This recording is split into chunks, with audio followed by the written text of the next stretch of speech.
You have 8 million in funding. What has that funding journey looked like from your end? We have seen an incredible amount of support because this topic, like 2 or 3 years ago, was still not that big of a topic, fertility. So really in the last couple of years it has been increasing. But everyone is seeing at this point that we need to do something in that space because fertility rates are declining all across the globe.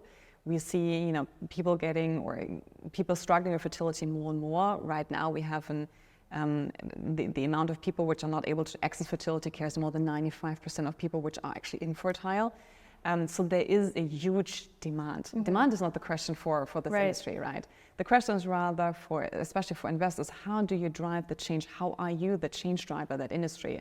And there I'm going back to what I mentioned earlier, is by combining the technology component, by also being close to the patient and really delivering the value that we create on the technology innovation side of things directly to the patient. And by that, iterating super fast and going forward. And are investors understanding this? I feel like, especially in speaking with female founders surrounding female issues, a lot of times investors are men. Has this been a hurdle to get them to understand the importance of it, or has it been pretty well received?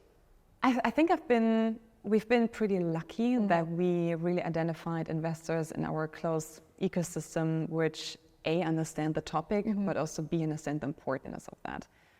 So we didn't receive much pushback in terms of this wouldn't be a huge topic, because it is. And interestingly, fertility is not just a female issue, it is also a male issue. Totally. Right?